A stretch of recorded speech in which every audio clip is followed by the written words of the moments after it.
Have you ever looked in the mirror and realized your life has become black and white?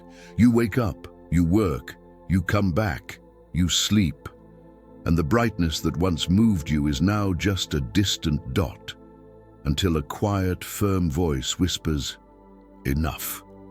It's in that crack that the light enters. It's in that moment that something inside you raises its hand and says, "I will not live on autopilot." Change begins there, not when the world improves, but when you decide to rebuild the world within you. Daniel feels it firsthand. He has a good job, a marriage that was once more relaxed, a 5-year-old son who asks, "Daddy, will you play with me?" While he responds, "Just one more email." His body craves a break, his mind cries for help, and his soul craves truth. His phone feed promises shortcuts but delivers comparisons. At work, unfair criticism has become an open wound. At home, silence has become a wall. He tries to change the scenery, new goals, a new planner, a new cup of coffee. But the chaos only shifts, because deep down, the problem wasn't outside. Epictetus pokes us like a flashlight. It is not events that disturb us, but our judgments about them. In plain English, it's not life that breaks you, it's your interpretation of it. If your mind is a projector, the film you watch on the outside is the story you tell on the inside. If there's fear, any silence feels like rejection. If there's need, any criticism becomes a sentence. Have you noticed? You think you're reacting to reality, but often you're responding to a script you wrote yourself. And the Christian faith confirms the axis, "Be transformed by the renewing of your mind." Romans 12:2. It's not about painting the surface, it's about shaking up the foundations. It's about uninstalling old beliefs and installing a new operating system. It's about exchanging "I can't" for "I'm still learning." It's about moving from guilt to responsibility, from haste to presence, from comparison to coherence. Daniel sits in his car, engine off, after a tough day. He remembers the meeting where his boss questioned his report in a cold tone. His chest tightens, his mind racing with the same phrases. "They don't recognize my worth. I'm behind everyone. I have no way out." He almost sends a sarcastic message. Almost. But something new emerges, a pause, a simple, stoic and powerful question. Am I seeing clearly, or am I afraid? The traffic outside continues, but inside a padlock comes loose. Because growing up isn't about turning to stone. It's about learning to do, not carry what is not yours. A fence is a contract. It is only valid with your signature. Growing up is also recognizing that silence can be sovereignty when it is born of consciousness and not of fear. It's understanding that the undisciplined mind ruins everything, and that the first domain is over oneself. It is to establish limits, not out of harshness, but out of dignity. It is to watch thoughts who want to take root in the soil of the soul. It is to choose companies that feed the light. It is to return to the now where life really happens. It is honoring the body that carries its history. And it is ultimately stop asking for permission to be who God has called you to be. Daniel closes his eyes in the parking lot and takes an honest inventory. What exactly hurt today? Was it the boss's tone or the old wound of needing to be perfect to deserve love? Is this pain from now, or did I just react with the memory of another time? If I answer now, will it bring me closer or further away from the man I want to be? He decides on a micro act of courage. He returns to the office without irony or mask. He writes to his boss, "I noticed areas for improvement in the report. Tomorrow morning I'll bring a revised version with additional data." No audience, no vanity, just presence. The world doesn't change, but Daniel changes within the same world, and that changes his world. Stoicism is the training of the invisible muscle, observing before acting, choosing before exploding, prioritizing what depends on you. Faith is the breath that breathes life into this muscle, grace to begin again, forgiveness to continue, hope to sustain. The Stoic prepares the ground. God makes it flourish. It's not about becoming an imperturbable robot. It's about becoming a whole person, lucid, firm, compassionate. You might say, but I've already tried. I believe you, and I'll tell you something hard and liberating. You tried to build a new life with the same mindset that built your old one. What changes results is a change in identity. Who do you decide to be when no one is watching? Because the life you want requires the man you haven't yet become. And that man is born from small, repeated, silent choices. Today, you will walk with us through 10 Stoic lessons that don't serve to distract you, but to wake you up. Tidy your inner house. Let go of what isn't yours.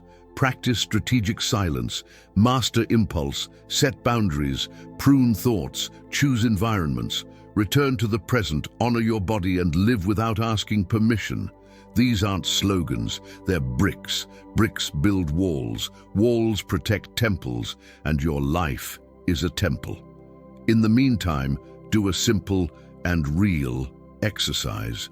1. Name a situation that took you off center this week, a criticism, a silence, a no that you wanted to say. 2. Ask, what actually happened, and what is interpretation? 3. Choice, small, honest action that aligns who you want to be with what you will do in the next 24 hours. Daniel, upon arriving home, puts his cell phone in a drawer for the next 40 minutes. He draws with his son. He asks his wife, "How can I hear you better today?" He hasn't become a different man. Hethys becoming. And becoming is more powerful than seeming. If this resonated with you, know this. Thousands are on the same journey, not of survival, but of rebuilding. The first step isn't grand or loud, it's decisive. It's the enough whispered with faith. It's the courage to be disciplined when no one applauds. It's the humility to start small now. Today, write, even if it's just for yourself. Today begins my turnaround. Then take a deep breath. We're just getting started. Daniel woke before his alarm. The sun hadn't yet risen, but his mind was already full of tasks, of old voices, of demands he'd created himself. You need to do more. Be more, prove more. It was as if the day began with a debt. On his way to work, he remembered the words he heard in the video that had impacted him the night before. Change is not about painting the surface. It is about rebuilding the foundations. Those words wouldn't leave his head. He realized that for years he'd tried to change his life without changing his outlook. He changed companies, routines, and goals, but he kept the same tired, reactive, and fearful mind. The result was predictable, the same emptiness, just with a different landscape. And this is where the real conflict begins, the struggle between the old man and the new man. At the morning meeting, the boss questions his report again. The tone is cold, impersonal, and Daniel's heart races. He feels the heat of anger rising, his throat tightening. But remember what you read in Marcus Aurelius. You have power over your mind, not over events. Realize this, and you will find strength. This sentence hits like an invisible brake. He takes a breath. He holds back the urge to react. He thinks, I can choose my response. And in that second, he understands what the Apostle Paul meant in Galatians 5:23. The fruit of the Spirit is self-control. Self-control is not the absence of emotion, it is the control over it. It is the power to breathe between stimulus and response. The boss keeps talking, but Daniel isn't fighting with him anymore. He's fighting with himself. The battle is internal. React as usual or act like someone who's growing. He chooses the latter. When the meeting ends, he calmly says, "Thanks for the feedback. I will review and make improvements." No sarcasm, no irony, just presence. It looks small, but it's huge. Because the old man wanted to win the argument, the new man wants to overcome himself. In the following days, Daniel begins to apply, one by one, the lessons he heard. First practice. He decides to face the inner chaos before trying to fix the external world. Wake up 15 minutes earlier and, before opening your cell phone, write 3 sentences in your notebook. What can I control today? What do I need to accept? What do I want to thank? This simple routine anchors you in reality. Your mind begins the day serving clarity, not fear. Second practice. He learns to turn what is not his. When a colleague makes a harsh comment, he remembers Seneca's words. Offense has no existence of its own. It only hurts if you accept it. He smiles, breathes, and thinks, that says more about him than it does about me. The pain doesn't go away, but it doesn't dominate either. Third practice. He rediscovers the strength of silence. During a tense conversation with his wife, instead of raising his voice, he listens, really listens. Discover that conscious silence is more transformative than any argument. The word should be like a sheathed sword, sharp but restrained. Musonius Rufus. He realizes that peace is worth more than being right. These small victories don't come out in posts, but they build roots. Daniel begins to feel something new, lightness. But every change is tested. One Friday, the most important project of the quarter is rejected. Without warning, without explanation, old Daniel would go home cursing his boss, his colleagues, the company. But the new Daniel does something different. He closes his notebook and goes for a walk. As he walks, he thinks about the quote from Cicero that he read the night before. Gratitude is not only the greatest of virtues, but the mother of all others. And remember a passage in Philippians 4:11-13, where Paul says, I have learned to be content in any and every situation. Daniel understands, peace does not depend on the outcome. Peace depends on interpretation. He takes a deep breath and says to himself, maybe God is using this frustration to teach me patience. Maybe what I lost was what held me back. And in that instant, he understands the true power of action. Act even without guarantees. Act even without applause. Act with faith. The revelation comes with force. Stoicism taught him restraint. Faith taught him to surrender. And together, these two forces taught him to act with purpose. A disciplined mind makes room for the spirit to act. Human discipline prepares the ground, but it is divine grace that makes it flourish. That night, Daniel prays differently, without asking for anything, just saying thank you. Lord, thank you for reminding me that change begins with me. Thank you for giving me the chance to be new, even while being the same, and for the first time in a long time, he sleeps lightly. Not because everything was resolved, but because here solved itself from within. If you've made it this far, think, what in you needs to be rebuilt? What still makes you react instead of act? What keeps you tied to the old when God is already calling you to the new? Action without direction is agitation. Purposeful action is transformation.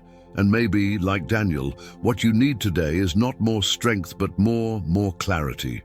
Because what is illuminated transforms. On Sunday morning, Daniel walks alone through a city park. The sun rises slowly, the wind touches his face, and for the first time in a long time, he feels like he is present. Nothing extraordinary happened. He just stands there, whole, unhurried. That light silence that once felt empty now feels like home. And he understands, real growth isn't noisy. It happens in silence when you choose act with faith even without feeling like it, when you choose plant discipline even without seeing results, when you choose forgive even without having received an apology. Daniel smiles, and in his heart echoes the memory of a phrase that now has another meaning: be transformed by the renewing of your mind. Romans 12:2. He understands that change is not an event, it is a daily practice, an ongoing act of realigning the heart with purpose. In the following days, the world remains the same: demands, deadlines, noise. But Daniel is not the same anymore. He learned to see the invisible, the difference between reacting and choosing. Chaos has not disappeared, but it has lost its power. When someone tries to provoke him, he thinks, that says more about the other person than it does about me. And instead of answering, he breathes. When fear of other people's opinions visits him, he remembers Chiron of Sparta. How much longer will you postpone your greatness, waiting to be accepted? So he writes on the mirror, I choose my truth. And in writing, he understands that freedom is when you stop asking permission to be who God created you to be. In faith, Daniel finds what Stoicism had been pointing out from afar. That inner strength is not born of pride, but of surrender to the truth. Marcus Aurelius taught how to master emotions. Christ taught how to transform the heart. The two paths meet in the practice of conscious love. Act with clarity, respond calmly, and live with purpose.